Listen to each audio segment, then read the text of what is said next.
Chapter 2, chapter का नाम है dynamics of competitive strategy. Sir पूरे चैप्टर को हम लोगों ने क्या किया, डिवाइड किया है, जिसके अंदर पार्ट 1 एंड पार्ट 2। पार्ट 1 के अंदर क्या क्या आता है सर, सबसे पहले competitive landscape, then strategic, then methods of industry and competitive analysis, and last competitive. ये चार पार्ट, ये चार छोटे छोटे टॉपिक से मिलके पार्ट 1 निपटता है। फिर आता है पार्ट 2, जिसके अंदर पहला का पहला टॉपिक है पोर्टफोलियो। पोर्टफोलियो एनालिसिस से पहले 3 चीजें आपको पढ़नी है, SBU, experience curve and PLC. उसके बाद चालू करते हैं अपन पोर्टफोलियो एनालिसिस के टूल्स। पोर्टफोलियो एनालिसिस के टूल्स, पहला, सेकंड एडीएल एंड जीई। ये आपका बेसिकली यहां तक मेजर पार्ट निपट गया। फिर उसके बाद क्या है, कुछ miscellaneous topic, short and toss, and third last वाला, बस ये इतू सा चैप्टर है, इतू सा नहीं है ना। चलो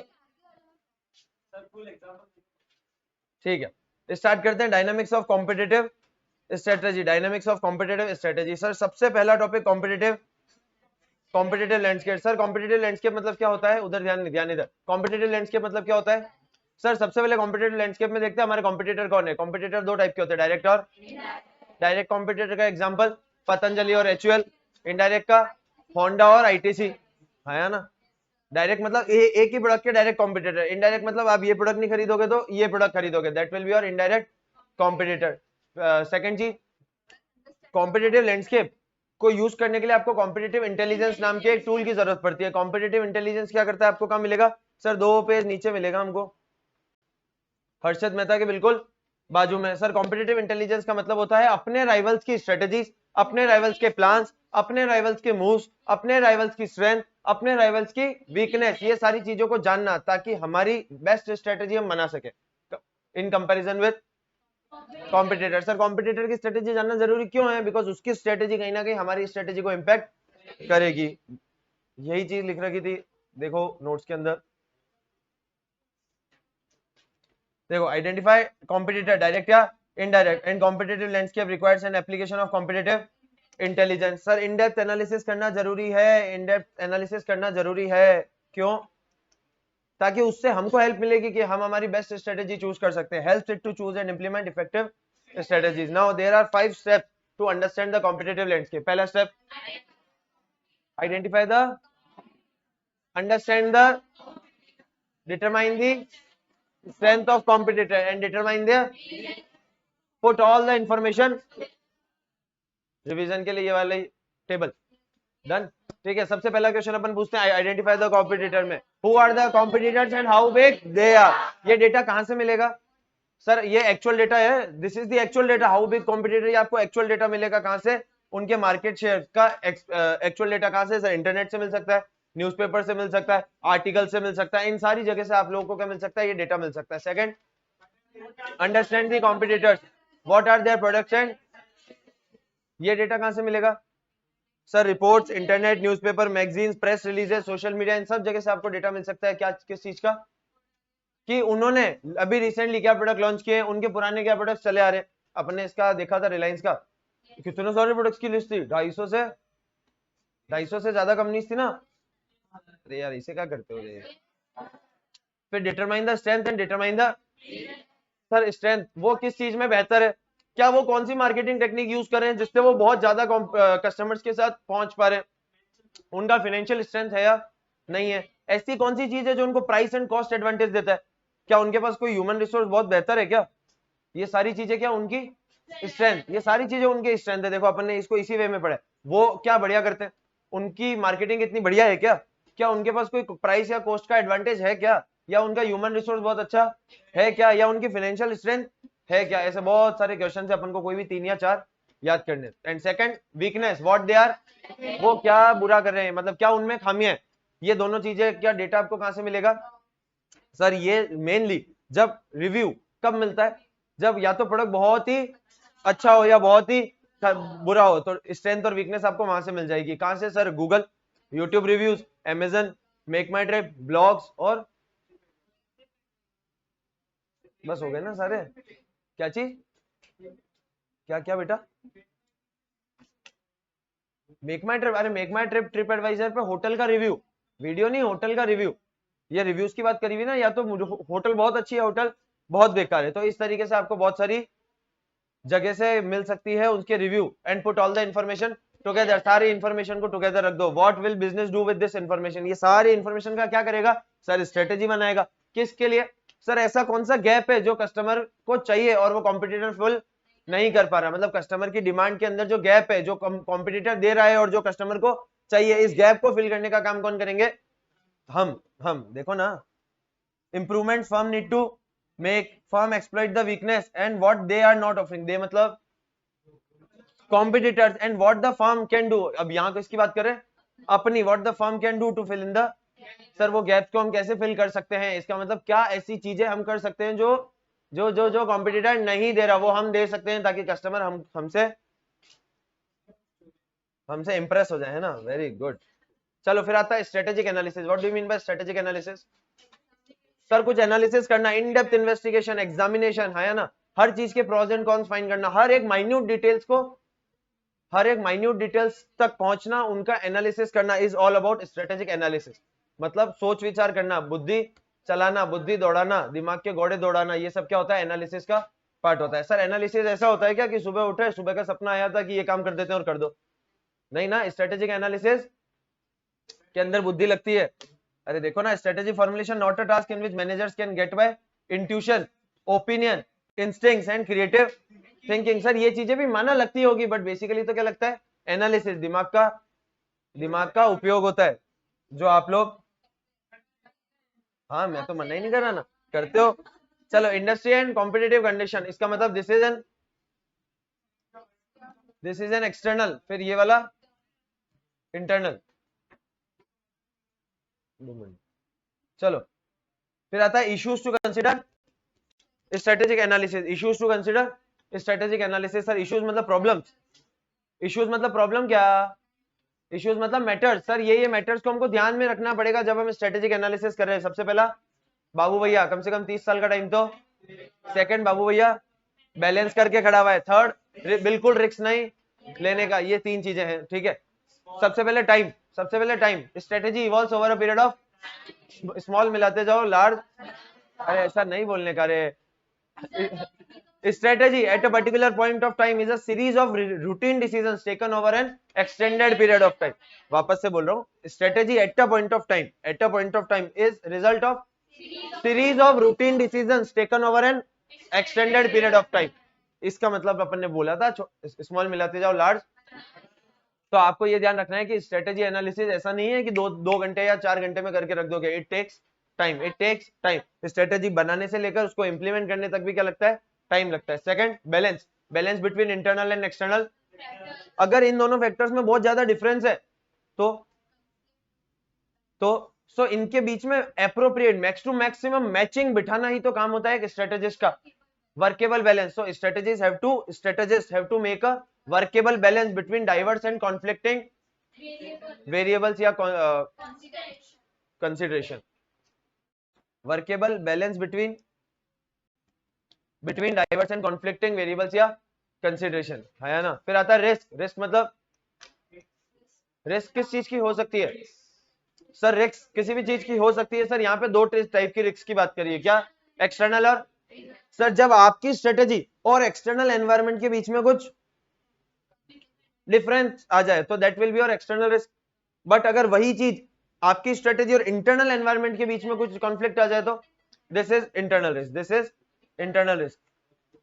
देखो external risk, inconsistencies between strategies forces in the environment, मतलब स्ट्रेटेजी के साथ किसकी? एनवायरनमेंट बात कर रहे हैं यहाँ पे, एक्सटर्नल एनवायरनमेंट की। And internal risk on account of forces that are within the, मतलब विद इन दी ऑर्गेनाइजेशन और आपकी स्ट्रेटेजी के बीच में कुछ कॉन्फ्लिक्टिंग या कंसिडरेशंस आ जाए, इनकंसिस्टेंसीज आ जाए, that will be your internal risk. Easy ना अभी तक? इजी, बहुत ही इजी सर। चलो फिर स्ट्रेटेजिक एनालिसिस में अपन ने ऊपर ही ऊपर लाइन में पढ़ा था। देखो यहाँ पे क्या दो चीज का एनालिसिस करते हैं, एक्सटर्नल और तो यहाँ पर नीचे भी अपन ने किया एक्सटर्नल और इंटरनल। एक्सटर्नल से दो चीजें निकल के आती है, अपॉर्चुनिटी एंड, और इंटरनल से स्ट्रेंथ। और इनके बेसिस पे हम बहुत सारे ऑल्टरनेटिव्स बना लेते हैं। आइडेंटिफाई स्ट्रेटेजिक, इन बहुत सारे ऑल्टरनेटिव्स में से एक ऑल्टरनेटिव को क्या करोगे, सेलेक्ट करके घर में के अंदर गेस्ट रूम के अंदर टेडी बियर के पास सजा देंगे? नहीं सर, क्या करेंगे, इंप्लीमेंट करेंगे। और इंप्लीमेंट करने के बाद देखेंगे क्या कि जो सोचा था वैसे रिजल्ट्स आ रहे हैं या नहीं आ रहे हैं तो वेल एंड गुड, नहीं आ रहे हो तो corrective adjustments low, corrective actions low. Is it clear? ये ना बेसिक इस पूरे के पूरे सब्जेक्ट का फ्रेमवर्क है कि पूरे सब्जेक्ट में अपन को करना क्या। Is it clear? फिर आता है methods of industry and competitive. कितने मेथड्स होते हैं? 7। सबसे पहला dominant economic features of the industry. Sir पूरा तो समझ लिया, लास्ट वर्ड थोड़ा बता दो ना, what do you mean by the word industry के अंदर? Same firm same attribute same buyer, same firm same attribute. एक बार मेरे साथ बोलो, सेम सेम सेम। अब पूरी लाइन बना के बोलो। It is a group of similar firm having same और सिमिलर कंपीटिंग फॉर, वापस से बोल रहा हूं, group of a same firm या सिमिलर फर्म हैविंग सेम या similar attribute competing for.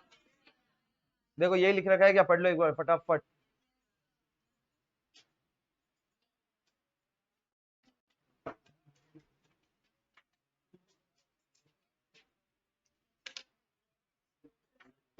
Now there are 16 factors. ये लिख रखा है ना, डोमिनेंट इकोनॉमिक फीचर्स, तो देयर आर 16 फीचर्स। क्या 16 याद रखने की जरूरत है क्या? चलो याद करके बताए। सबसे पहले ease of entry and exit. इधर इधर इधर सब जन, ease of entry and. Second यार एक एक करके बोलेंगे, चलो हैंड रेज करके। हाँ, मार्केट ग्रोथ रेट, मार्केट की ग्रोथ रेट कैसी है। Third position in the business life cycle, PLC 4 position होती है, याद है क्या? तो इस इंडस्ट्री के प्रोडक्ट की लाइफ साइकिल कहाँ है, ठीक है। Next capital requirement. Sir capital कितनी चाहिए होती है? एग्जांपल लिया था अपन ने, सीमेंट इंडस्ट्री और पान का गल्ला, याद आया? 4। Fifth ease of entry and exit हो गया। राइवल्स, कितने कितने राइवल्स है और कितने भयंकर है। बायर कौन कौन है, कितना बड़ा मार्केट का साइज है, 6। सर इसके अंदर चैनल ऑफ डिस्ट्रीब्यूशन कैसे कैसे यूज आता है इस इंडस्ट्री के अंदर, मतलब फिजिकली करना पड़ता है या सब कुछ काम ऑनलाइन हो रहा है। इंडस्ट्री की प्रॉफिटेबिलिटी कितनी है, मेडिकल इंडस्ट्री की कितनी है? सर 70-80%, फूड इंडस्ट्री की 50%, और अगर कोई अपन बात करें किसी होलसेलर की तो सर 3-4% पे काम करते हैं वो, है ना जनरली। हाँ, टेक्नोलॉजिकल चेंज कितना भयंकर तरीके से होता है, आपका पॉइंट था। अरे यार चलो अब मैं बोलता हूँ, सर इस इंडस्ट्री के अंदर इकोनॉमीज ऑफ स्केल है या नहीं है? सर इस इंडस्ट्री के अंदर क्लस्टर्ड है क्या, सब जने? क्लस्टर्ड मतलब सर एक ही जगह फंसे हुए हैं, एक ही जगह फंसे हुए हैं सारे टेक्सटाइल वाले लोग भिलवाड़ा में, सारे आईटी वाले लोग बेंगलोर में, है ना, सारे डायमंड वाले लोग सूरत में। This is what clustered, this is what clustered. सारे अपने क्या कहते हैं ना, मार्बल्स वाले लोग सर चित्तौड़ और राजसमंद इधर भरे हुए, है ना। इधर इधर जाओ तो किशनगढ़ है। बताए आपको, चलो इसी बात पे बताओ, टाइल्स का इंडिया का सबसे बड़ा क्लस्टर का है, टाइल्स का। मौरवी नाम सुना? मौरवी मौरवी मौरवी मौरवी है, मौरवी। वो मौरवी टाइल्स ऐसे नाम रखते हैं, मौरवी वो बताना चाहते हैं मौरवी की टाइल्स। मौरवी के अंदर चीनी बनती है, चीनी से वहां पे आपके आपके टाइल्स बना सकते हो, वहां से आपके सिंक वगैरह जो बनते हैं ना, ये सारी चीजें उधर ही बनती है। Morbi is the biggest hub. चलो आ जाओ, फिर आता है nature and strength of competition. इसको अपन पढ़ेंगे chapter number, which is our next chapter. चलो फिर आता है next point, trigger of. Sir what do you mean by trigger of change? Sir trigger of change मतलब टाइम टू। सर किसी भी इंडस्ट्री के अंदर न्यू डेवलपमेंट्स आ सकते हैं, न्यू ट्रेंड्स आ सकते हैं, तो इसकी वजह से सारी की सारी पार्टिसिपेटिंग फर्म्स को चेंज करना पड़ता है, चेंज करना पड़ेगा या चेंज करना पड़ता है। वापस बोल रहा हूं, न्यू ट्रेंड्स आ सकते हैं क्या, न्यू डेवलपमेंट्स। इन दोनों चीजों की वजह से हर एक फर्म को, इंडस्ट्री के अंदर जितने भी फर्म्स है उनको क्या करना पड़ता है, चेंज करना पड़ता है। Now there are two types of forces जो आपको मजबूर करते हैं चेंज करने के लिए, most dominant and most dominant और मोस्ट, सर डोमिनेंट मतलब जो सिर्फ आपको इफेक्ट करेगा, एंड मोस्ट कॉमन मतलब जो एक ही टाइम पे बहुत सारे लोगों को इफेक्ट करेगा। मोस्ट कॉमन का एग्जांपल देना, इंटरनेट, ग्लोबलाइजेशन, कोविड 19, क्या आपको इफेक्ट किया? हाँ सर, बट मेरे बाजू वाले को भी किया, बाजू के बाजू वाले को भी किया। हाँ सर, सबको एक साथ इंपैक्ट किया। Is it clear? Most dominant का मतलब जो सिर्फ आपको इफेक्ट करेगा और आपके लिए दो चीजें पैदा करेगा, इंसेंटिव और प्रेशर। इंसेंटिव माने इंसेंटिव, अगर आप चेंज हो जाओगे तो you will get first mover advantage and pressure, अगर चेंज नहीं करोगे तो मर जाओगे, चेंज नहीं करोगे तो सर्वाइव नहीं कर पाओगे। देखो, all industries categorised by new trends and new development that gradually produces changes important enough to require a strategic response from, मतलब सर ये सेकंड लाइन का मतलब बता दो। These changes important enough, मतलब ये बहुत ज्यादा इंपॉर्टेंट होते हैं और इनको कैटर करने के लिए हर एक पार्टिसिपेटिंग फर्म्स, इंडस्ट्री के अंदर जितने भी कॉम्पिटिटर्स हैं, उनको क्या चाहिए? एक स्ट्रेटेजिक रिस्पांस। मतलब सर चेंज के लिए स्ट्रेटेजी चाहिए, इसका मतलब सिंपल है, उनको चेंज करना पड़ेगा। फिर आता है दो टाइप के चेंज, मोस्ट डोमिनेंट और मोस्ट डोमिनेंट क्या करते हैं? They create incentive and pressure for change. And most common, sir but many drivers fall under the general category affecting different industries. Sir एक ही बार में बहुत सारी इंडस्ट्रीज को इंपैक्ट करेगा, Covid 19, globalisation, internet, technological upgradation, बहुत सारी चीजें इसमें हो सकती है। Is it clear? किसका डोमिनेंट वाले का एग्जांपल अपने क्लास में लिया तो था, एंड्रॉइड आया, क्या एंड्रॉइड आने से आपकी टेक्सटाइल इंडस्ट्री इंपैक्ट हुई? क्या नहीं हुई ना? क्या कौन सी इंडस्ट्री इंपैक्ट हुई? Mobile industry. So Android is a part of mobile industry. पहले एंड्रॉइड से पहले सब अपना अपना ऑपरेटिंग सिस्टम बनाते थे, एंड्रॉइड के बाद लोगों को चेंज करना पड़ा। जिसने चेंज कर लिया वो आज सैमसंग है, और जिसने चेंज नहीं किया, नोकिया, वो आज खत्म है। Done. Strategic strategic moves of rivals, मतलब क्या इससे आपको लगता है कि राइवल इस तरीके से रिएक्ट करेगा, या राइवल की स्ट्रेटेजी ये चल रही है, क्या इससे अपनी स्ट्रेटेजी इंपैक्ट होगी? सर डेफिनेटली होगी, क्या बात कर रहे हो। चलो, इसके अंदर भी वापस आपको क्या चाहिएगा? Competitive intelligence. माने it is all about rivals strategies, rivals plans, rivals moves, rivals strength, rivals weakness, इन सारी चीजों पे नजर रखना ताकि हम हमारी बेस्ट स्ट्रेटेजी बना सके। यही तो लिख रखा है। कौन सी लाइन बेटा?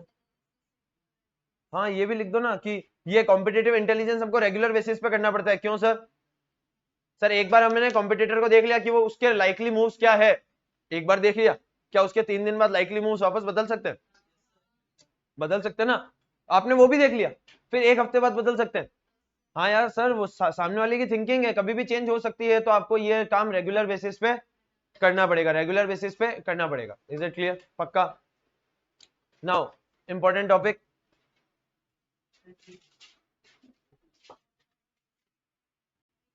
टॉपिक का नाम है SGM, टॉपिक का नाम है स्ट्रेटेजिक ग्रुप मैपिंग।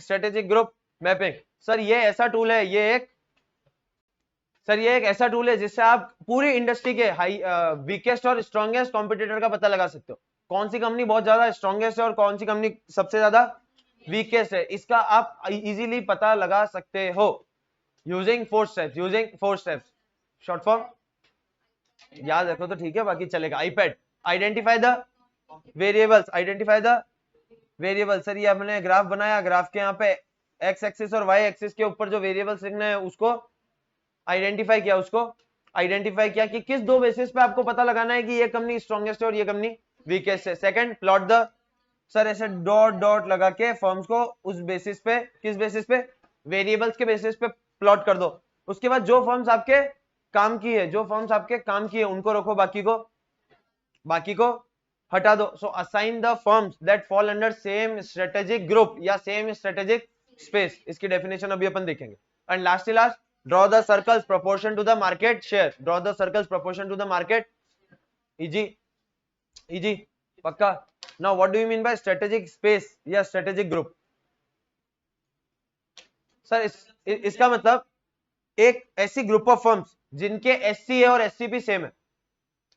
SCA और SCP सिमिलर कॉम्पिटिटिव अप्रोच, मतलब लड़ने की अप्रोच सेम है, और कॉम्पिटिटिव पोजीशन भी लगभग लगभग सिमिलर है। वापस बोल रहा हूँ, similar competitive approach and similar competitive SCA और SCP क्या है, सेम है। Example sir Oppo Vivo MI इन सब की लड़ने की अप्रोच क्या है? बजटेड फोन में ज्यादा से ज्यादा फीचर्स, बजटेड फोन में ज्यादा से ज्यादा फीचर। एप्पल का क्या है? बजटेड फोन कहीं बोलता है क्या वो? सर 1.25 लाख का कौन सा बजट होता है, ये तो बजट हिलाने वाला फोन है। हाँ या ना? इसका मतलब वो क्या बोल रहा है, ज्यादा पैसे ज्यादा फीचर्स ज्यादा सिक्योरिटी। और यही अपन बात करते हैं टेक्नो, टेक्नो क्या बोल रहा है, कम रेट में कम फीचर्स, कम रेट में कम फीचर्स। तो एक बात बताओ, ओप्पो वीवो MI इन सब की लड़ने की अप्रोच सिमिलर है, so they have similar competitive approach, और मार्केट में इसकी इन लोगों की स्टैंडिंग भी क्या है, सिमिलर है, लगभग लगभग बराबर है, 15-20% के बीच में सब जने झूमते रहते हैं। नेक्स्ट टॉपिक की सक्सेस फैक्टर, नेक्स्ट टॉपिक की सक्सेस फैक्टर। सर 6 चीजें होती है जिसके जो पैदा करती है क्या, डिफरेंस, जो पैदा करती है डिफरेंस। फॉर एन एग्जांपल, मतलब क्या 6 के नाम? Sir strategy element, product attributes, business outcome, resources, competitive capabilities and competencies. है ना? याद करने का गाना वापस से गाते हैं, चलो। मैं तो एट्रीब्यूट पे बिजनेस, कॉम्पिटेंसी, कैपेबिलिटी, वापस एट्रीब्यूट पे बिजनेस, कॉम्पिटेंसी ला रहा था, कैपेबिलिटी बना रहा था। मेरे पास स्ट्रेटेजी है ही नहीं, मेरे पास रिसोर्सेस।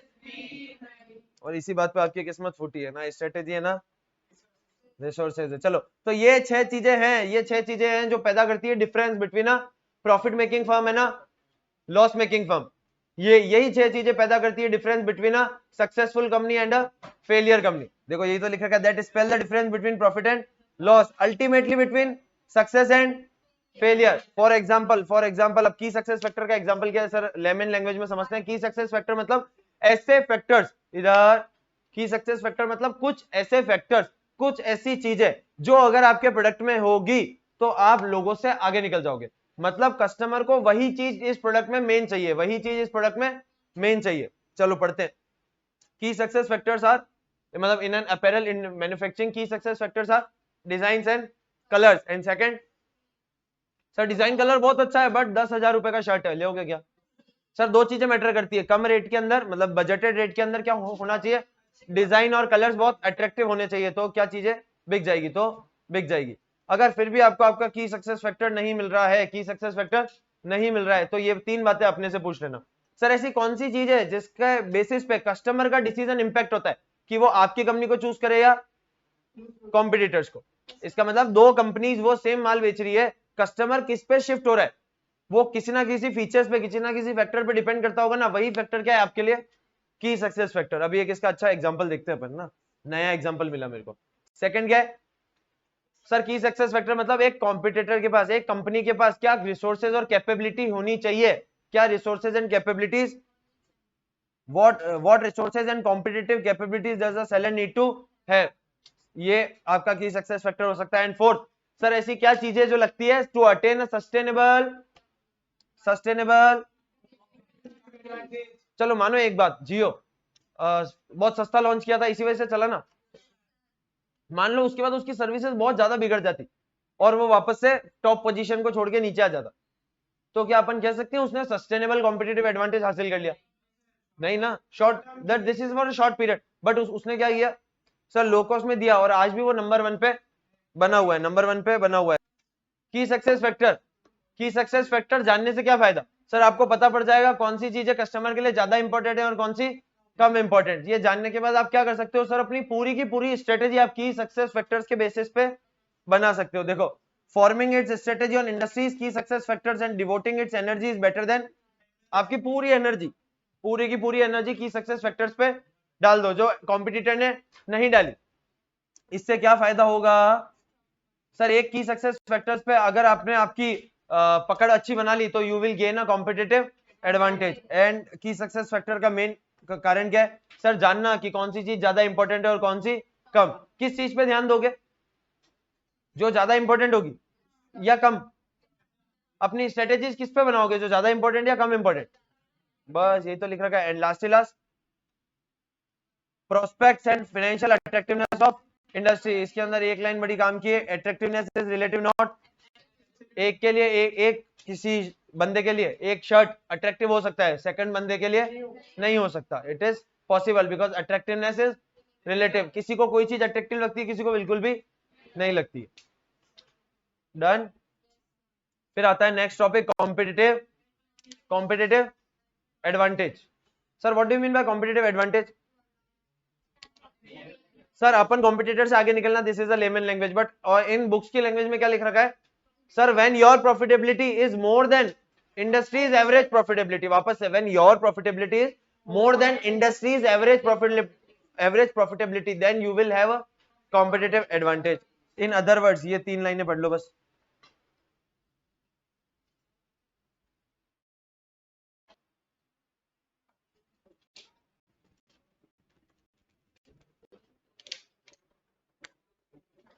ये वर्ड पढ़ लो, ये 3 लाइनें पढ़ लो, और ये वाले येलो वाली लाइन अच्छे से मार्क कर लो। मतलब आपकी स्ट्रेटेजीज बहुत बढ़िया परफॉर्म कर रही है, तब आपको कॉम्पिटिटर से क्या मिलेगा? फायदा। मतलब कॉम्पिटिटर से आप आगे निकल जाओगे, कॉम्पिटिशन के अंदर आपको फायदा मिलेगा, तो that will also be your competitive advantage.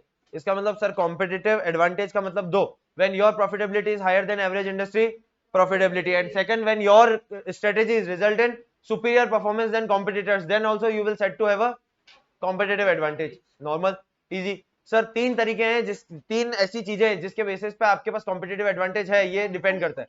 Resources, capability and value creation. Resources माने टेंजिबल और इनटेंजिबल। आपके पास क्या है? टेंजिबल मतलब प्लांट एंड मशीनरी, इनटेंजिबल मतलब आपका आपके एम्प्लॉयज के साथ ट्रस्ट, आपका एम्प्लॉयज के साथ ट्रस्ट, आपका knowledge, this is your resource, this is your resource. Capability, sir उस नॉलेज को हम कितनी अच्छी तरीके से यूज कर पा रहे हैं, दिस इज योर कैपेबिलिटी।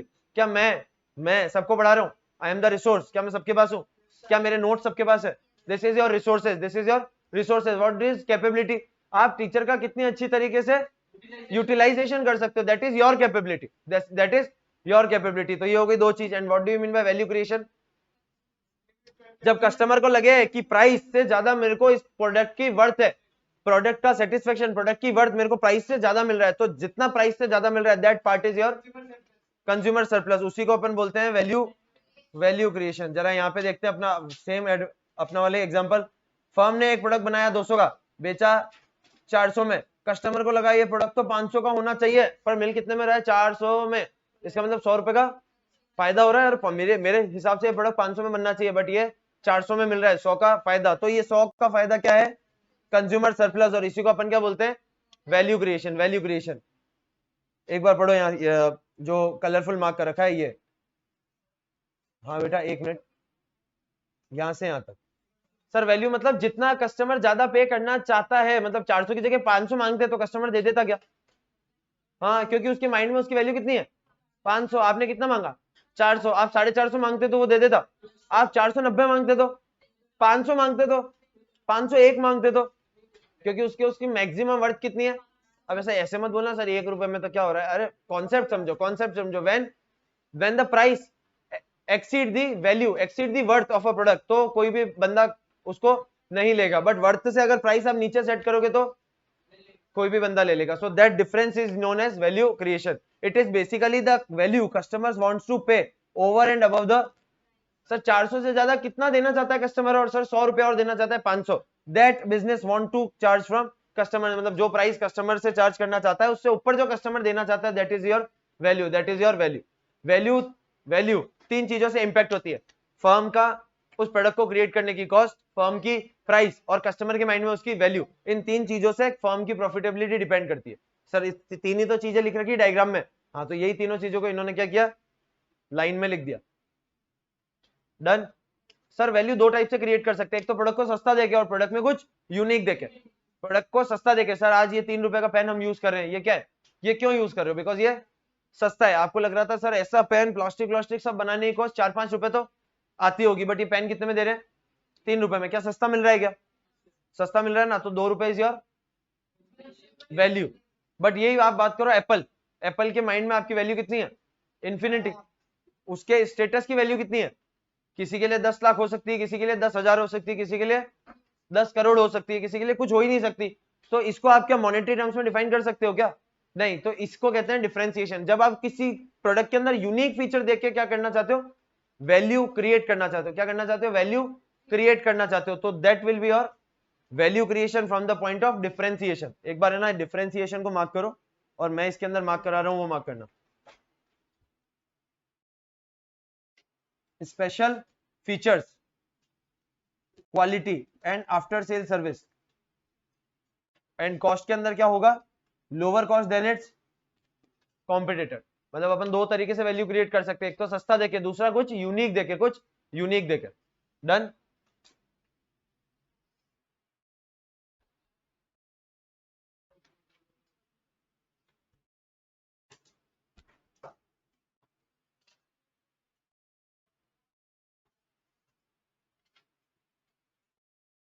चलो नाउ आते हैं सबसे important question examination point of view से, एकदम एग्जामिनर का मनपसंद, सस्टेनेबिलिटी ऑफ कॉम्पिटिटिव।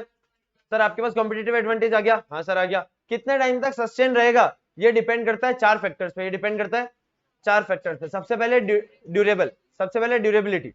इसका मतलब सर जिस चीज के बेसिस पे आपके पास कॉम्पिटिटिव एडवांटेज है, वो किस रेट से, वो किस रेट से डेप्रिशिएट हो रहा है, डिटेरिएट हो रहा है, क्या हो रहा है, डिटोरिएट, मतलब खत्म हो रहा है, किस रेट से खत्म हो रहा है, रतन जी डाटा किस रेट से खत्म हो रहा है ना, बहुत फास्ट। कहने का मतलब जिस चीज पे आपका कॉम्पिटिटिव एडवांटेज बेस्ड है, कल को वो चला गया तो क्या आपके पास कॉम्पिटिटिव एडवांटेज रहेगा, नहीं सर। इसका मतलब जिस स्पीड से उस कॉम्पिटिटिव एडवांटेज जिसके ऊपर आपका निर्भर करता है, जिस रेट से वो डिटोरिएट हो रहा है, डिटोरिएट मतलब खत्म हो रहा है, अगर ज्यादा रेट से खत्म हो रहा है तो कॉम्पिटिटिव एडवांटेज ज्यादा टाइम तक रहेगा या कम, कम टाइम, मतलब लेस सस्टेनेबल। बट अगर उसकी डिप्लीशन की रेट बहुत धीरे, डिटोरिएशन की रेट बहुत धीरे, इसका मतलब कॉम्पिटिटिव एडवांटेज मतलब सस्टेनेबल। मतलब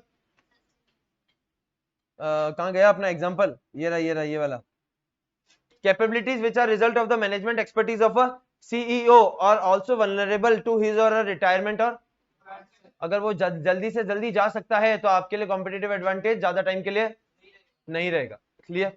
फिर आता है, अरे कॉम्पिटिटिव एडवांटेज किसका, आपका जिस चीज पे बेस्ड है, क्या वो एक से दूसरे को ट्रांसफर किया जा सकता है क्या, अगर हाँ तो कॉम्पिटिटिव एडवांटेज हाई, मतलब सस्टेनेबल ज्यादा या कम। वापस से बोल रहा हूं, जिस चीज पे आपका कॉम्पिटिटिव एडवांटेज बेस्ड है, उस चीज को अगर ट्रांसफर इजीली किया जा सकता है तो सस्टेनेबल कॉम्पिटिटिव एडवांटेज रहेगा या नहीं रहेगा, नहीं रहेगा ना, बिकॉज जल्दी से जल्दी ट्रांसफर हो सकता है, बट कोई ऐसी चीज है जिसको जल्दी से ट्रांसफर नहीं किया जा सकता, तब कॉम्पिटिटिव एडवांटेज ज्यादा टाइम तक सस्टेनेबल रहेगा। यहां से यहां तक करो, इजियर से लेकर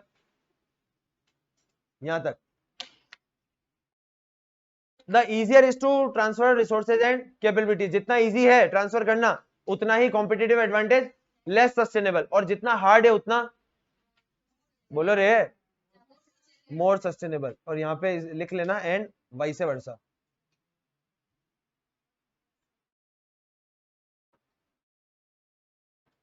फिर आता है इमिटेबिलिटी, कॉपी करना, कॉपी करना कितना इजी है, कॉपी करना कितना इजी है। सर मेरा कॉम्पिटिटिव एडवांटेज था कि मेरे इस मोबाइल की डिजाइन बड़ी शानदार थी, लोगों को एक ही बार में पसंद आ जाता था। क्या डिजाइन को कॉपी मारना इजी है, हार्ड है, इजी है, डिजाइन को कॉपी मारना इजी है, तो क्या इमिटेबिलिटी पॉसिबल है, कितना जल्दी, सर डिजाइन है 4-5 घंटे में, 2 दिन के अंदर कॉपी मार के दे देंगे, मैक्सिमम 2-3 दिन के अंदर कॉपी मार के दे देंगे, तो कॉम्पिटिटिव एडवांटेज सस्टेनेबल या लेस सस्टेनेबल।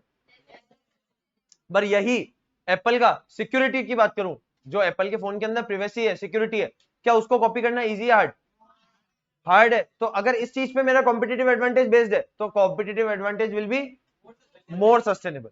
लास्ट आता है एप्रोप्रिएबिलिटी। इसका मतलब सर जिस चीज पे आपका कॉम्पिटिटिव एडवांटेज बेस्ड है, आप पैसा उससे कमा रहे हो, क्या पैसा कमाने के बाद उसको वापस इंप्रूव करने में पैसा डालना चाहिए क्या, अगर जितना ज्यादा डालोगे उतना ही आपका कॉम्पिटिटिव एडवांटेज लंबे समय तक सस्टेन करेगा, और नहीं डालोगे तो competitive advantage will be less sustainable. और इनको भी याद रखा, इसका मतलब जिस चीज पे आपका कॉम्पिटिटिव एडवांटेज बेस्ड है उस पे आपने लगातार पैसा खर्च करते गए, लगातार पैसा खर्च करते गए, तो क्या होगा, competitive advantage will be sustainable, will be sustainable.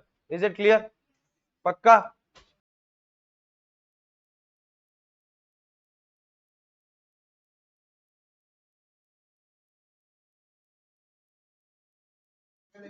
चलो what is the next topic, sir next topic is portfolio the most important topic of chapter number 2। Sir portfolio analysis मतलब, उससे पहले अपन समझते हैं what do you mean bye portfolio. Collection of businesses that make up the company, that make up the company मतलब company किन किन business से मिलकर बनी है, वो सारी चीजें क्या है, वो सारी चीजें क्या है, पोर्टफोलियो। सर पोर्टफोलियो का एनालिसिस करना क्यों जरूरी है, ताकि हम पता लगा सकें कौन सी कंपनी को ज्यादा इन्वेस्टमेंट मिलेगा, किसको कम, और किसको बिल्कुल भी नहीं, है ना। बट एक काम करो, मेरा बिजनेस है जिसमें एक ही कंपनी है, क्या पोर्टफोलियो एनालिसिस करूं, क्या करूं क्या, ये किसको कम किसको ज्यादा, तो किसको तो कुछ है ही नहीं, I have only one business. तो ये पोर्टफोलियो एनालिसिस कहां काम का है, मल्टी बिजनेस या मल्टी प्रोडक्ट फर्म्स के अंदर पोर्टफोलियो एनालिसिस काम आता है। एग्जांपल रतन टाटा, रिलायंस, आईटीसी, पतंजलि और HUL, PNG, इतनी सारी कंपनीज हो सकती है जिनके बहुत सारे प्रोडक्ट्स आती है, बहुत सारी ब्रांड्स आती है। तो मल्टी बिजनेस या मल्टी प्रोडक्ट फर्म के अंदर पोर्टफोलियो एनालिसिस काम का होता है। ऐसे ही जाता है। आप पोर्टफोलियो एनालिसिस के मेथड्स या मॉडल्स को पढ़ने से पहले कुछ तीन चीजें देख ले, तीन चीजें, SBU, experience curve and, sir SBU मतलब स्ट्रेटेजिक बिजनेस यूनिट। सर यहाँ पे भी बोल रहा है कि एक कॉमन नेचर के बिजनेसेस को कंबाइन करके हम उसको SBU बना सकते हैं, ताकि उस SBU की प्लानिंग हम एक तरीके से कर सके। हर छोटे छोटे बिजनेस की अलग अलग प्लानिंग ना करनी पड़े, एक ही कुछ छोटे छोटे बिजनेसेस को ग्रुप करके एक SBU बना दिया जाए। Is it clear. Sir SBU किस बेसिस पे बना है, when it have 6 characteristics fulfilled, then you can term it as SBU। separate mission, separate, can be run independently, can be run independently या can be run separately, separate competitors, separate managers and separate planning। अगर ये सारी चीजें होती है तो अब वो उसको आप क्या बोल सकते हो, SBU, उसको क्या बोल सकते हो, SBU। क्लियर। हाँ सारे देखो यहाँ लिख रखा है, separate mission, separate mission, separate objective, can be run separately, separate competitor, planned separately and separate managers। अगर ये 6 कंडीशन फुलफिल होती है then that can be termed as your SBU। ये SBU का कॉन्सेप्ट वापस मतलब बाद में एक चैप्टर में वापस आने वाला है, चैप्टर नंबर 7 के अंदर। चलो फिर आता है एक्सपीरियंस। एक्सपीरियंस कर्व के अंदर दो कर्व होते हैं, लर्निंग कर्व और एक्सपीरियंस कर्व। लर्निंग कर्व और लर्निंग कर्व बोलता है जैसे जैसे क्यूमुलेटिव प्रोडक्शन बढ़ाते जाओगे लगने वाला टाइम कम होता जाएगा, एफिशिएंसी बढ़ती जाएगी, लगने वाला टाइम कम होता जाएगा। एक्सपीरियंस कर्व बोलता है जैसे जैसे क्यूमुलेटिव प्रोडक्शन होता जाएगा वैसे वैसे लगने वाला कॉस्ट कम होती जाएगी। मतलब लर्निंग कर्व और एक्सपीरियंस कर्व बात सेम ही बोल रहे हैं, बट एक्सपीरियंस कर्व कॉस्ट की बात कर रहा है, विच इनटेक्स दी लर्निंग कर्व। मतलब लर्निंग कर्व को अपने अंदर ही ले लिया, टाइम भी बचाएगा और टाइम के साथ साथ लगने वाली कॉस्ट भी बचाएगा। एक बार एक्सपीरियंस कर्व को अच्छे से पढ़ लो, ये ग्रीन वाली लाइन, ग्रीन वाली लाइन पढ़ना। Sir experience curve is based on the commonly observe phenomena, वाह वाह वाह, that unit cost decline as a firm accumulate experience in terms of cumulative volume of, इसका मतलब cumulative volume मतलब अरे बचपन में 11 12 में CF नहीं निकाली, फ्रीक्वेंसी एंड क्यूमुलेटिव फ्रीक्वेंसी। इसका मतलब फ्रीक्वेंसी जुड़ती जाती है, वैसे ही प्रोडक्शन एक के बाद एक जुड़ता जाता है। एक किया फिर एक और किया, कितने हो गए, फिर एक और किया, तो ये क्या चल रहा है, this is cumulative, this is cumulative. Sir experience कर चार चीजों की वजह से देखने को मिल सकता है, चार, जेठालाल का राइट और जेठालाल का लेफ्ट, नहीं लेफ्ट, LEPT, L मतलब लर्निंग इफेक्ट, E मतलब इकोनॉमीज ऑफ स्केल, P मतलब प्रोडक्ट रीडिजाइन, T मतलब टेक्नोलॉजिकल अपग्रेडेशन या टेक्नोलॉजिकल इंप्रूवमेंट। वापस से L मतलब लर्निंग इफेक्ट, E मतलब इकोनॉमीज ऑफ, P मतलब product redesign and technological improvement या technological upgradation. Is it clear. हम जैसे जैसे बढ़ेंगे वैसे वैसे, सॉरी जैसे जैसे बढ़ेंगे वैसे वैसे सीखेंगे। We learn as we done. अरे ऐसा कुछ नहीं है, ट्रक के पीछे लिखने वाली लाइन है ये, कोई रिलेवेंस नहीं है। हाँ हाँ, फिर आता है प्रोडक्ट लाइफ साइकिल, फिर आता है product life cycle, just a minute, yes, फिर आता है प्रोडक्ट लाइफ साइकिल। सर इंसानों की भी लाइफ साइकिल होती है, बच्चे, टीनेजर, एडल्ट एंड देन बुढ़े।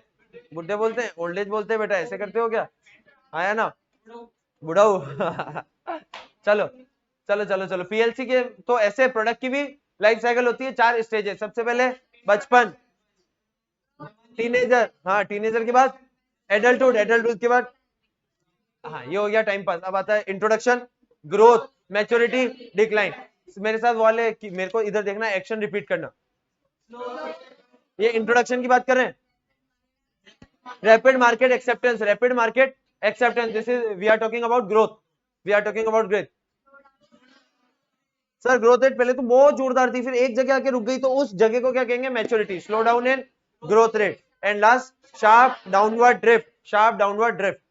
वापस से slow sales growth, rapid market acceptance, slow down in growth rate and sharp downward drift. ये 4 वर्ड्स याद करना, एग्जामिनर पे अच्छा इंप्रेशन पड़ेगा इससे। Is it clear? चलो फिर अपन देखते हैं पीएलसी। सर पीएलसी के अंदर सेल्स वॉल्यूम पहले इंट्रोडक्शन में बहुत कम, ग्रोथ में तेजी से बढ़ती है, मैच्योरिटी में लगभग सेम रहती है और डिक्लाइनिंग के अंदर कम होती जाती है। कंपटीशन की बात करते हैं, कॉम्पिटिटर इंट्रोडक्शन में बहुत कम होगा, कुछ ही तो फर्म्स होगी, है ना? Example drone delivery, sir company 2-3 ही होगी मैक्सिमम। ग्रोथ इलेक्ट्रिक व्हीकल बढ़ते जाएंगे, जैसे electric vehicle is in growth stage, तो धीरे धीरे कंपनियां बढ़ती जाएगी। मैच्योरिटी, कंपनियां एकदम फुल फ्लेजेड हो जाएगी, मतलब जितने कॉम्पिटिटर्स आ सकते थे आ गए, कट थ्रोट कंपटीशन। और डिक्लाइनिंग के अंदर धीरे धीरे लोग बाहर निकलते जाएंगे। एक बात बताओ, डिक्लाइनिंग स्टेज क्यों आती है? जब मार्केट में नया प्रोडक्ट आ जाता है तो पुराने प्रोडक्ट डिक्लाइनिंग स्टेज पे शिफ्ट हो जाता है, बिकॉज नए प्रोडक्ट को जगह मिलनी चाहिए। 4G के आने से 3G डिक्लाइन चला गया, अब 5G के आने से 4G डिक्लाइनिंग पे चला जाएगा। सो नए प्रोडक्ट के आने से पुराना प्रोडक्ट डिक्लाइनिंग स्टेज पर चला जाता है। चलो प्राइसेस की बात करो, इंट्रोडक्शन में प्राइसेस कम या ज्यादा? बहुत ज्यादा, बहुत ज्यादा, बहुत ज्यादा। स्टार्टिंग में तो लोगों को लूट ही लो। ग्रोथ के अंदर कंपटीशन बढ़ता जाएगा तो प्राइस हम थोड़ी सी गिराने का सोचेंगे, और मैच्योरिटी में तो बिल्कुल कम कर देंगे, बिकॉज सब जने आपस में लड़ रहे हैं, सब जने आपस में लड़ रहे हैं, कंपटीशन बड़ा जोरदार है, तो हमको प्राइसेस कम रखनी पड़ेगी। Is it clear? सिंपल। तो इसमें किस किस के पॉइंट्स लिख सकते हो? सेल्स का लिख सकते हो, कंपटीशन का लिख सकते हो, प्राइस का लिख सकते हो, बस ये 3-4 चीज हो गई, और उसके बारे में बता सकते हो कि क्या होता है। चलो फटाफट देखते हैं। competition is also almost negligible, prices are relatively high, markets are limited। Market बहुत छोटा होता है, लोगों को पता ही नहीं है कि ऐसा प्रोडक्ट मार्केट में आता भी है क्या। ड्रोन डिलीवरी, हाँ सर प्रोडक्ट के बारे में तो आपने बता दिया इसलिए पता है, बट कभी देखी क्या? बट किसी बहुत ही कम जनों को पता है। Growth in sales at, sir growth होती है बहुत बहुत कम कम कम कम। आज एक जना आया, कल 2 आएंगे, कल वापस एक जना आएगा, कल वापस 3 आएंगे, मतलब ग्रोथ बहुत कम हो रही है।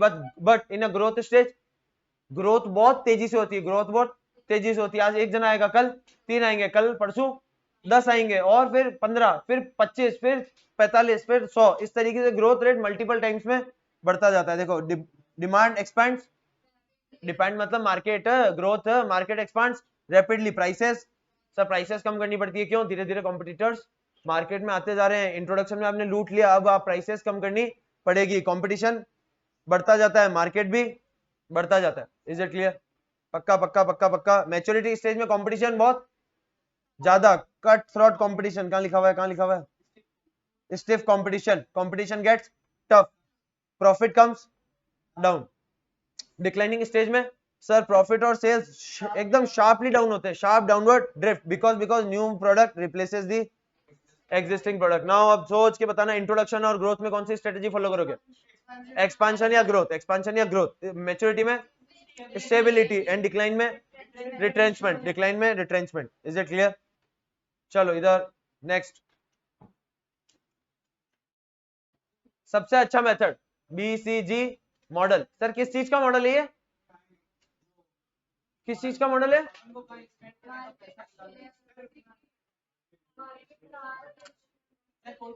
पोर्टफोलियो को एनालाइज करने का मॉडल है, एक मेथड है BCG। अगला क्या होगा? ADL, GE, एनसॉफ, ये सारे क्या है? मॉडल से। मॉडल से पढ़ने से पहले आपको 3 बातें बताई गई, कौन सी? SBO, experience curve and PLC, ताकि आपको पता रहे कि कहीं ना कहीं ये चीजें भी काम आ सकती है। नाउ BCG के अंदर सर हम लोग एक्स एक्सिस पे क्या लिखते हैं? Market growth rate, market growth rate, sorry हम market share, and Y axis पे है ना, this is X axis and this is Y axis. मैं कंफ्यूज होता रहता हूँ बिकॉज मेरे मैथ्स नहीं थी। चलो एक्स एक्सिस पे market share and Y axis पे मार्केट ग्रोथ रेट। सर इन दोनों के चीजों से हम लोग हमने कॉलम क्रिएट कर लिए, 4 कॉलम क्रिएट कर लिए। नाम रखा star, question mark, cash cow, dog, सितारा, प्रश्नवाचक चिन्ह, गाय और कुत्ता। चलो सर मेरे को एक बार प्लेसिंग करके बताओ, अगर ग्रोथ रेट ज्यादा है और मार्केट शेयर भी ज्यादा है, बिना देख के बताना। अब ये होती है असली। मार्केट ग्रोथ रेट कम है, मार्केट शेयर ज्यादा है, नोट्स में भी नहीं देखना, नोट्स में भी नहीं देखना। वापस बोल रहा हूं, ग्रोथ रेट भी कम है, ग्रोथ रेट कम है और मार्केट शेयर ज्यादा है, cash cow. Sir market growth rate भी कम है, मार्केट शेयर भी कम है। Dog sir market growth rate ज्यादा है बट आपका मार्केट शेयर कम है। क्वेश्चन मार्क वापस से और चेंज करते हैं। मार्केट शेयर ज्यादा है, मार्केट ग्रोथ कम है। मार्केट शेयर ज्यादा है, मार्केट ग्रोथ रेट कम है। कैश काउ देखो आप लोगों को है ना, ये दो चीजें याद करनी पड़ेगी। क्या? मार्केट ग्रोथ और मार्केट शेयर। सर ग्रोथ था इस साइड, ठीक है ना, और शेयर था इस साइड। अब वापस ऐसे देखना, मैं उल्टा बोलूंगा। मार्केट शेयर ज्यादा है और मार्केट ग्रोथ कम है। किधर आ गया? सिंपल। मार्केट ग्रोथ ज्यादा है, मार्केट शेयर कम है। मार्केट ग्रोथ रेट कम है, मार्केट शेयर भी कम है। कम कम। Imagination power is the best, मतलब हाँ की टू सक्सेस। अगर आपकी इमेजिनेशन पावर स्ट्रांग है ना, आप कुछ किसी भी थ्योरी सब्जेक्ट को इजीली कर सकते हो। की सक्सेस फैक्टर, वाह। चलो चलो अब एक बात बताना, कहां पे आपको लगता है कि इस प्रोडक्ट को बंद कर देना चाहिए? स्टार को? डॉग को क्या करना चाहिए? डाइवेस्टमेंट या लिक्विडेट कर देना चाहिए, बिकॉज इसका कोई भी फ्यूचर नहीं है। कौन से बिजनेस को बंद कर देना चाहिए? डाइवेस्ट या लिक्विडेट कर देना चाहिए? कौन से बिजनेस को फुल चलाने पे ध्यान देना चाहिए? सर दोनों को ना। स्टार को चलाने का ध्यान देंगे क्योंकि उसकी पोजीशन ऑलरेडी टॉप है। We want to hold that position, तो उसके अंदर भी पैसा इन्फ्यूज करना पड़ेगा। और क्वेश्चन मार्क के अंदर कुछ इंप्रूवमेंट्स करने पड़ेंगे ताकि वो स्टार बन जाए, तो उधर भी पैसा इन्फ्यूज करना पड़ेगा। डॉग से पैसा निकाल लो, हार्वेस्ट से क्या करेंगे? हार्वेस्ट। सर हार्वेस्ट के अंदर जो आ रहा है, जो ठीक है, मतलब वो उसका खर्चा तो निकाल ही रहा है और आपको थोड़ा बहुत लिक्विडिटी दे रहा है, आपको थोड़ी बहुत लिक्विडिटी दे रहा है, तो उसको चलने दो चलने दो चलने दो। उसके अंदर इन्वेस्टमेंट ज्यादा रिक्वायर्ड नहीं होता, उसके अंदर इन्वेस्टमेंट ज्यादा रिक्वायर्ड नहीं होता। तो इन्वेस्टमेंट कहाँ रिक्वायर्ड होता है? स्टार और क्वेश्चन मार्क है। स्टार और क्वेश्चन मार्क में किसकी ग्रोथ रेट रैपिड है? किसकी ग्रोथ रेट रैपिड है? वापस से बोल रहा हूं, किसकी ग्रोथ रेट रैपिड है? रैपिड मतलब ग्रोथ रेट ज्यादा है, ग्रोथ रेट ज्यादा है किसकी? अबे दोनों की है ना, स्टार और क्वेश्चन मार्क। कंफ्यूज कहां हो रहे हो? कंफ्यूज कहां हो रहे हो? जरूरी है क्या एक का ही आंसर आवे? सर ग्रोथ रेट किसकी ज्यादा है? सर स्टार की भी, और बस यही सब तो लिखा हुआ है यार, क्या कर रहे हो यार? Growing rapidly, need heavy investment. चलो अरे ये इंपॉर्टेंट, क्वेश्चन मार्क के दो नाम। कहां गए अपना प्रॉब्लम चिल्ड्रन? एब्सेंट है क्या?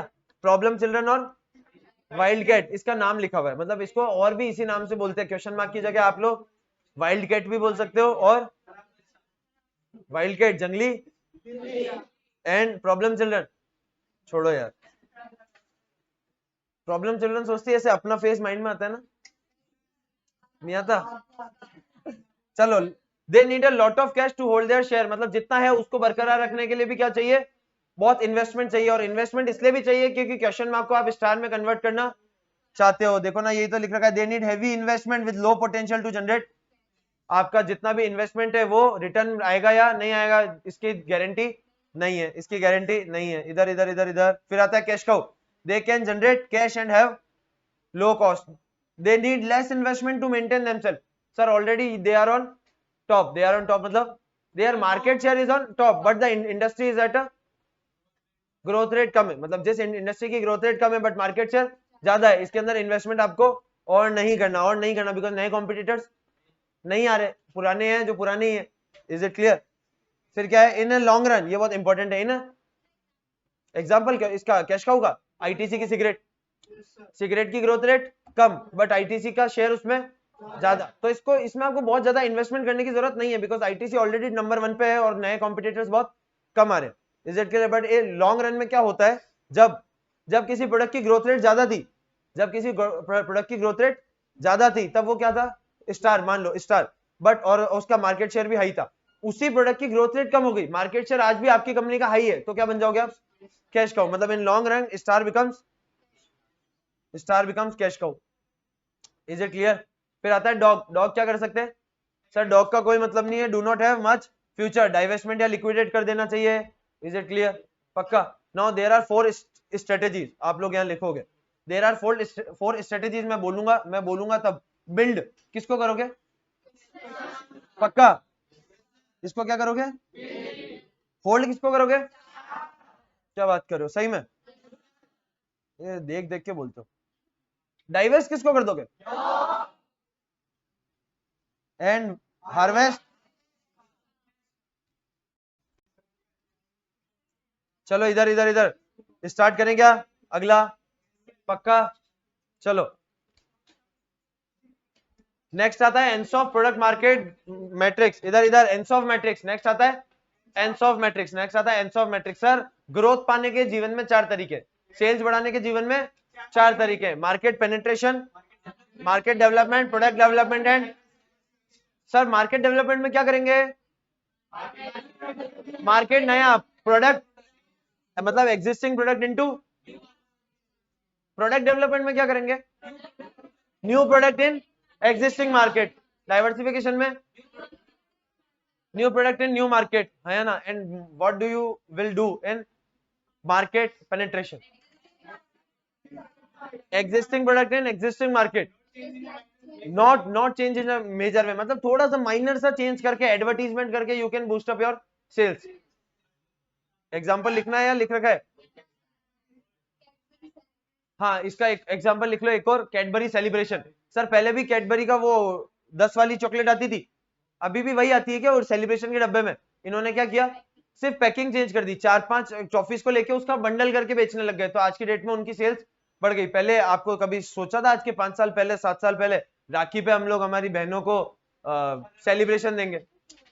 कभी देखा था क्या? आज की डेट के अंदर celebration is a perfect gift for rakhi and Diwali. कभी भी किसी को मीठा देना है, कुछ मीठा हो जाए, कुछ मीठा हो जाए, this is because of strategy. उन्होंने इस चीज को प्रमोट किया कि मीठे की जगह आप कैडबरी से रिप्लेस कर दो, सबसे पहली चीज। तो लोगों को लगा अच्छा किसी को मीठा देना है तो हम लोग उसको चॉकलेट्स भी दे सकते हैं, बट चॉकलेट 10 की चॉकलेट बिल्कुल हल्की लगती है ना। चलो 100 की आपने वो भी दे दी सिल्क, पर वो भी एक ही टॉफी लगती है ना, थोड़ा एक बॉक्स जैसा दिखना चाहिए ना। फिर इन्होंने लॉन्च किया सेलिब्रेशन, पहले 60-70 में किया था, आज रेट शायद उसकी 110 है, 150, 250, 300 और आजकल छोटे भी आने लग गए, 50-60 रुपए वाला एक वो। इसका मतलब जो मांगोगे, जो बजट है उस हिसाब से सेलिब्रेशन का बॉक्स दे देंगे। पता है आपने कभी नोट किया सेलिब्रेशन का बॉक्स महंगा पड़ता है? साला 110 में ना अंदर माल 70 का ही आता है, और 70 के अंदर भी कैडबरी की कमाई ऑलरेडी है, 40 रुपए और एडिशनल कमाई, और उस बॉक्स के तो कितने ही लगते होंगे, 10 रुपए। इतना बल्क में आता है ना तो मैक्सिमम 10 रुपीज लगते हैं। इसका मतलब फुल आपको लूटा जा रहा है क्या? और आप अपन लोग पागल बनते जा रहे हैं। हाँ वही तो बोल रहा हूँ, ये मार्केट पेनिट्रेशन, क्योंकि प्रोडक्ट तो नया नहीं है, सिर्फ आपने क्या किया, उसकी पैकिंग साइज चेंज करी। इधर लिखो एग्जांपल लिखो,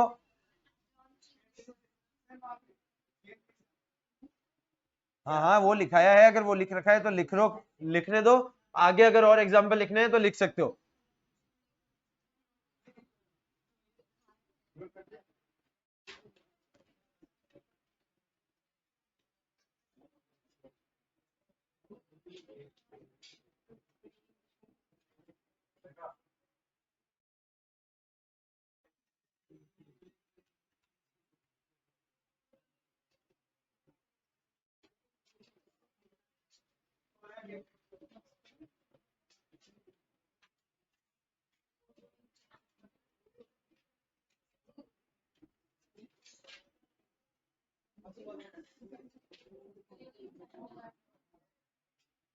OYO in China, Zomato in Thailand, Malaysia, ऐसा दिखवाया था ना।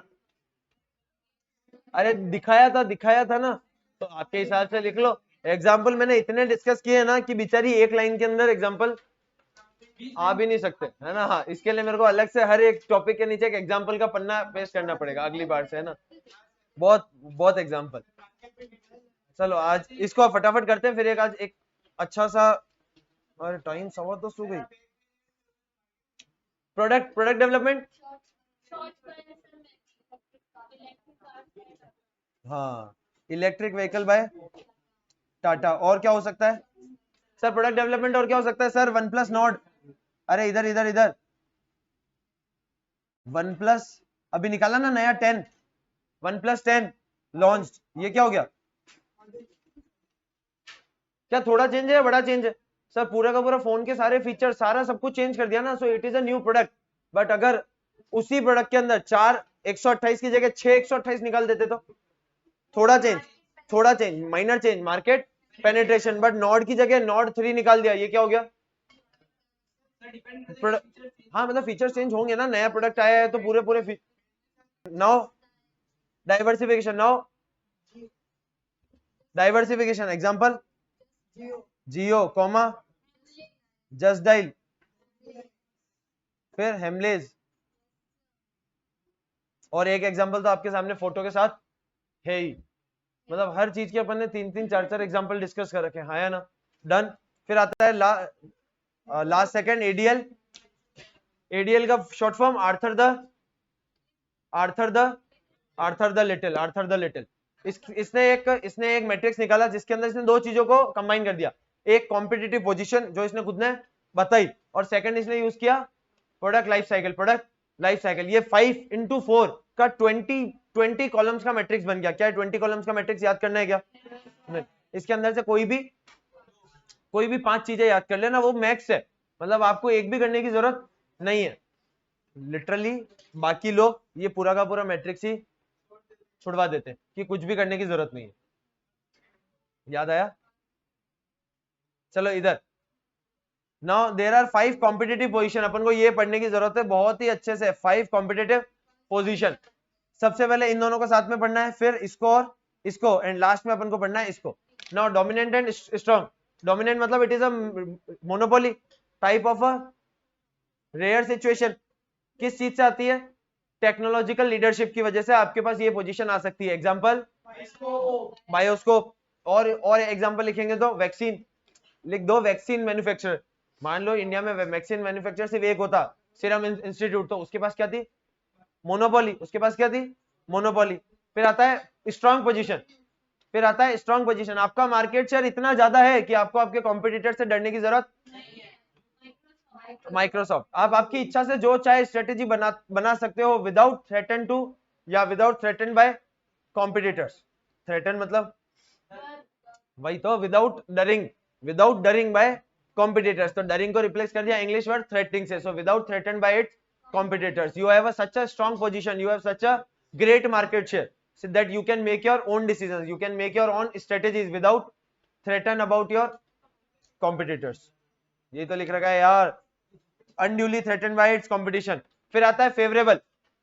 when the market is, एक वर्ड याद रखना है यहाँ पे, मार्क भी कराया था, when market is fragmented मतलब बटा हुआ है, no one competitor stand out, कोई भी एक कॉम्पिटिटर नहीं है, सबके सब कॉम्पिटिटर है, ऐसी पोजीशन को बोलेंगे फेवरेबल। इसका मतलब सब चल रहे हैं, मार्केट सबके फेवर में। फिर आता है weak. You are performing unsatisfactorily. वापस बोल रहा हूं, you are performing unsatisfactorily, although need for improvement do, मतलब scope for improvement do, improve आज भी कर सकते हो, but right now you are performing unsatisfactory. Example Lava, Gionee, kaleidoscope, और जो लिखना है। हाँ लिख सकते हो, अर्बन तड़का वगैरह। बंद होगा इसका मतलब परफॉर्म ढंग से नहीं कर रहे थे ना। अपन को नहीं पता इसके अलावा और कोई रीजन, इनका पर्सनल रीजन हो तो अपन को नहीं पता। किसी भी फेल कंपनी का, कार्बन, लावा, जियोनी, माइक्रोमैक्स, बाप रे बाप। फिर आता है लास्ट टिनेबल मतलब you are dealing in a niche market. आपने खुद ने अपना ही मार्केट बना लिया है, where the customers want a differentiated product, some unique feature, some customised feature. तो उन सबको कैटर करने के लिए आपने क्या बना लिया? अपना नीश मार्केट। नीश की स्पेलिंग बोलो। चलो एक बार ये याद कर लो। डी से धूम से डोमिनेंट, एस से सिंगम से, एफ से फुकरे, फेवरेबल, कन्वर्ट्स मनु, टिनेबल, वेलकम। किसी को धूम की जगह दबंग लिखना है तो यहाँ पे मस्त सलमान खान का फोटो बना सकता है, ड्राइंग अपनी। अब वो सलमान खान लगे या फिर शाहरुख खान, मुझे नहीं पता। नयन सर नहीं लगेंगे। अरे लास्ट मैट्रिक्स कौन सा? G matrix. सर ये this is same as BCG matrix. जिसके अंदर सब चीज के अंदर लो और हाई होता, लो और हाई था। इसके अंदर क्या किया? मीडियम का एक कॉलम और ऐड कर दिया, तो 2x2 का मैट्रिक्स कितना बन गया? 3x3 का। When your strength of a business unit and market attractiveness, इसके यहाँ पे अगर अपन को वर्ड लिखना पड़े तो क्या लिखोगे? मार्केट अट्रैक्टिवनेस मतलब लिख लो market growth, and strength of a business unit की जगह मार्केट शेयर। ये मैं नहीं बोल रहा हूं, ये ऐसे खुद बोल रहा है। देखो, market attractiveness replaces market growth, and competitive business strength replaces market share. मतलब यही समझना है, इसी के बेसिस पे वर्कआउट करना है, बट नाम थोड़े से डिफरेंट है, नाम थोड़े से डिफरेंट है। मार्केट ग्रोथ हो गया मार्केट अट्रैक्टिवनेस, और मार्केट शेयर हो गया strength of a business unit. मतलब स्ट्रेंथ वर्ड आना चाहिए इन शॉर्ट यार, बिजनेस स्ट्रेंथ बोलो या स्ट्रेंथ ऑफ अ बिजनेस बोलो, बात एक ही है। Very good.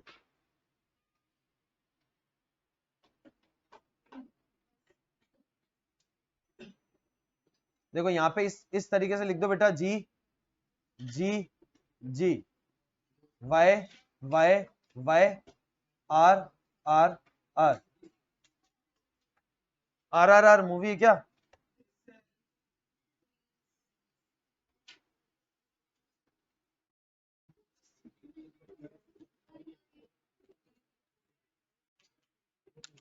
चलो एक बात बताना सर, हाई लो के मीडियम पे हमने 3 कलरफुल बता दिए। अब ये आपको येलो ग्रीन एंड रेड ये देख के किस चीज की याद आती है? सर ट्रैफिक लाइट की। सर ट्रैफिक लाइट की। मतलब रेड मतलब इन्वेस्ट नहीं करना, येलो मतलब सोच समझ के, विथ कॉशन। विथ कॉशन आपका अपना डिसीजन, मैनेजर का डिसीजन रहेगा, मैनेजमेंट का डिस्क्रिशन रहेगा, बट इन्वेस्ट करना है या नहीं, with caution. With caution red. और ग्रीन मतलब बिंदास ग्रो करो, इन्वेस्ट करो, बिंदास ग्रो करो और इन्वेस्ट करो। क्या मार्किंग कर रखी है ना ऑलरेडी? डन, ठीक है। This is all about GE matrix. मतलब GE matrix is just next step of BCG matrix. जहां दो थे यहाँ पे इन्होंने कंपैरिजन के 3 बना दिए, लो हाई मीडियम, लो हाई मीडियम, इजी। फिर आता है शॉर्ट एनालिसिस, ये तो आप लोग मुझे समझाओगे। अपॉर्चुनिटी थ्रेट, कौन सी दो चीजें इंटरनल, कौन सी एक्सटर्नल? इन सब के बारे में दो दो शब्द हो जाए। एस मतलब इन, स्ट्रेंथ मतलब इनहेरेंट कैपेबिलिटी, इन, हाँ इनहेरेंट कैपेसिटी या कैपेबिलिटी बोथ आर सेम, ठीक है। वीक और वीकनेस इनहेरेंट लिमिटेशन। फिर और अपॉर्चुनिटी मतलब फेवरेबल कंडीशन और अनफेवरेबल कंडीशन, थ्रेट मतलब unfavourable condition. Is it clear? फिर ये कुछ एग्जांपल दे रखे हैं, इसको यहाँ पे यहाँ लिख लो। ओटीआर, ओटीआर मतलब वन टाइम रीड। एक बार पढ़ना है कि क्या क्या हो सकते हैं। ये एग्जाम में आपके आईसीआई में नहीं लिखा हुआ है, ये गूगल से चुराई हुई। Very good. इधर इधर इधर रे। फिर आता है significance of short analysis. Short form क्या थी? लक्ष्मण सर किस कंपनी में काम करते थे? अगर आपको को बीएसएल याद रहा है ना बेटा, तो इसको एक काम करो, आप पूरा लिख लो।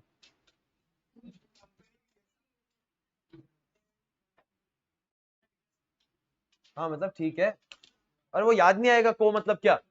कंपनी बीएसएल, लक्ष्मण सर इसमें काम किया करते थे। सी माने कंपैरेटिव। सर शॉर्ट एनालिसिस आपको एक कंपैरेटिव सिचुएशन दे देता है कि आपको इंटरनल और एक्सटर्नल एनवायरनमेंट क्या क्या है, क्या क्या बोलते हैं, और आपकी स्ट्रेंथ, वीकनेस, अपॉर्चुनिटी और थ्रेट क्या है। It provides you comparative situation. Second, business model. Business model मतलब स्वॉट एनालिसिस आपको हेल्प करता है अपना बिजनेस मॉडल ड्राफ्ट करने में। आपकी नेक्स्ट स्ट्रेटेजी क्या रहेगी, उसको ढूंढने में आपकी मदद करता है कौन? Short analysis. देखो सिग्निफिकेंस का मतलब क्या होता है? What do you mean by the word significance? Importance. Importance तो कुल मिला के अपन इसके एडवांटेज, बेनिफिट, इंपॉर्टेंस, सिग्निफिकेंस यही सब डिस्कस कर रहे हैं। फिर आता है स्ट्रेटेजी। सर ये सिर्फ स्ट्रेटेजी आइडेंटिफिकेशन में मदद करता है, स्ट्रेटेजी जनरेट करके कौन देता है? वापस से, ये सिर्फ स्ट्रेटेजी आइडेंटिफाई करने में मदद करता है, स्ट्रेटेजी जनरेट करके कौन देता है? टॉस। टॉस के अंदर अपन यही तो करते हैं, it is a multi dimensional model, it is a dynamic model. तो शॉर्ट क्या है? सिंगल डायमेंशनल मॉडल और स्टैटिक मॉडल। डायनामिक का उल्टा क्या होता है? Static. So it is a static model. फिर आता है logical framework. What do you mean bye framework? बहुत बार बताया है मैंने। अरे फ्रेमवर्क, फ्रेम के अंदर फोटो डाल दो तो फोटो फ्रेम, और फ्रेम के अंदर वर्क करना है तो फ्रेमवर्क। मतलब आपको SWOT ये आपको बॉक्स दे रखा है, आपको इसी के अंदर काम करना है क्या? हाँ। So this provide you a logical framework in the box thinking. आपको इसी बॉक्स में रह के काम करना है, and you will get the answer. Out of the box की थिंकिंग यहाँ रिक्वायर्ड नहीं है। फिर आता है टॉस मैट्रिक्स, सबसे बेस्ट काम। अपना एग्जांपल, रेस्टोरेंट के अंदर खाना आया, अब खाना कैसे वो आपका काम है या टॉस बताएगा? तो टॉस स्टार्ट्स वेयर शॉर्ट। इसके अंदर अपन है ना ये सबके मिक्सचर पढ़ लेते हैं। सर सबको मिक्स करके 4 कॉम्बिनेशन बन गए, SO WO ST WT, SO WO ST WT। SO मतलब स्ट्रेंथ और अपॉर्चुनिटी। SO क्या स्ट्रेंथ पॉजिटिव है क्या? अपॉर्चुनिटी भी पॉजिटिव को क्या नाम देते थे? मैक्सी। तो ये क्या बन गया? Maxi maxi maxi. S O हो गया, अब बोलते हैं डब्ल्यू ओ, वीकनेस क्या है? मिनी, और अपॉर्चुनिटी मैक्सी, नाम बन गया mini maxi. Next S T maxi mini, W T mini mini mini mini mini mini मिलेशिया नहीं रहे, mini mini. SO, sir SO में क्या करना है? सर हमारी स्ट्रेंथ को यूज करके अपॉर्चुनिटी को ग्रैब करना है, वापस से स्ट्रेंथ को यूज करके अपॉर्चुनिटी को ग्रैब करना है डब्ल्यूओ के अंदर। सर अपॉर्चुनिटी को इस तरीके से उनका फायदा उठाना है ताकि हमारी वीकनेस कम हो जाए, हमारी वीकनेस कम हो जाए। एस टी स्ट्रेंथ का फायदा उठा के थ्रेट को अवॉइड करो, एंड लास्ट में डब्ल्यू टी सर वीकनेस को भी कम करो और थ्रेट को भी कम करो। ऐसी स्ट्रेटेजी बनाओ जो वीकनेस भी कम करे और थ्रेट भी कम करे। कौन सी पोजीशन पे फर्म रहना चाहिए? एसओ। और कौन से पे नहीं रहना चाहिए? W T. दोनों मिनी मिनी है और यहाँ दोनों मैक्सी मैक्सी है, देखो यही तो लिख रखा है, कहाँ गया? Any firm would like to, ये पोजीशन अचीव करना चाहेगी, और नीचे any firm will try to avoid. Is it clear? पक्का? फिर ये वाला पूरा का पूरा इसका साथ।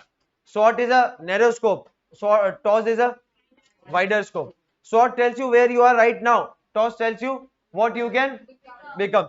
SWOT tells you about the present situation. TOS tells you about the future situation. SWOT is a single dimensional model. TOS is a multi-dimensional model. SWOT is a static model. TOS is a dynamic model. और कुछ बच गया क्या रे? और planning tool. SWOT is a planning tool, whereas TOS is an action tool. जो सोचा उसको एक्शन में लाने का काम करेगा TOS. Clear clear clear?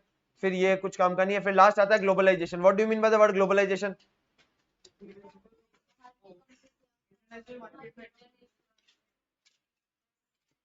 Integration of small markets into a huge market is called globalisation. Globalisation के दो मतलब। ग्लोबलाइजेशन के, या तो आप बाहर जा रहे हो या बाहर वाले यहाँ आ रहे। भाई एक कंपनी के लिए ग्लोबलाइजेशन मतलब, सर अभी मैं इंडिया में काम करता था, मैं अब चाइना में चला गया, क्या ग्लोबलाइज हुआ? सर चाइना वाली एक कंपनी इंडिया में क्या काम कर रही है, क्या ग्लोबलाइजेशन हुआ क्या?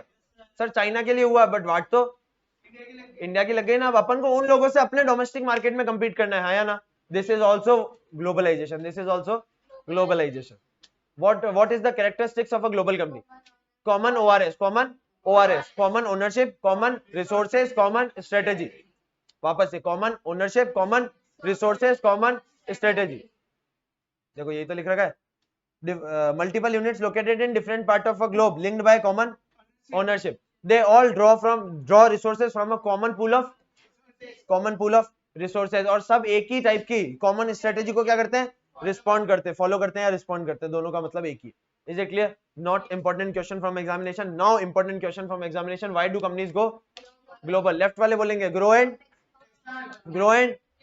राइट वाले time and cost, time and left transportation and saturation, collaboration and, sir grow and expand नाम ही क्लियर है। टाइम एंड कॉस्ट के अंदर बताते तो टाइम बचाने के लिए और कॉस्ट बचाने के लिए लोग ग्लोबलाइज करते। टाइम में अपने एग्जांपल लिया था दुबई में शगुन के रसगुल्ले, हा मुंह में पानी आ गया। प्रेमी की कचौरी, टीआरसी का पास्ता, और भगवती की चाय, सन्नी की कॉफी, पंडित जी के आलू बड़े, और लापिनोस का पिज्जा। वो तो ठीक है यार, मतलब एकदम अपने दिल से जुड़ी हुई बातें बोलो ना। मोमोज, कालू जी के मोमोज, सिटी हार्ट के मोमोज, कालू जी के मोमोज, दोनों एक ही होते हैं यार। गायत्री की कचौरी, गोलप्याऊ के पोहे, और गोलप्याऊ के साथ में वो दाबेली। नहीं मंगल की चाय तो बहुत बोरिंग होगी। चलो इधर टाइम है, बस कॉस्ट, सही बात है। कॉस्ट सर, कॉस्ट बचती है क्या ग्लोबलाइज होने से?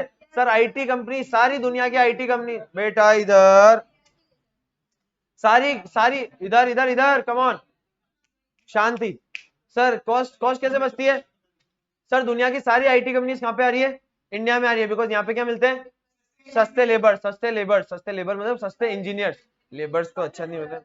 चलो, so we have completed 4, grow and expand, time and, next is saturation and transportation. Sir transportation का कॉस्ट बचाने के लिए भी करना पड़ सकता है कि हाँ बार बार यहाँ से चाइना माल भेजने की जगह चाइना में एक इंडस्ट्री डाल लो, वहीं प्रोडक्शन होगा और वहीं पर ही माल बिक जाएगा। Is it clear?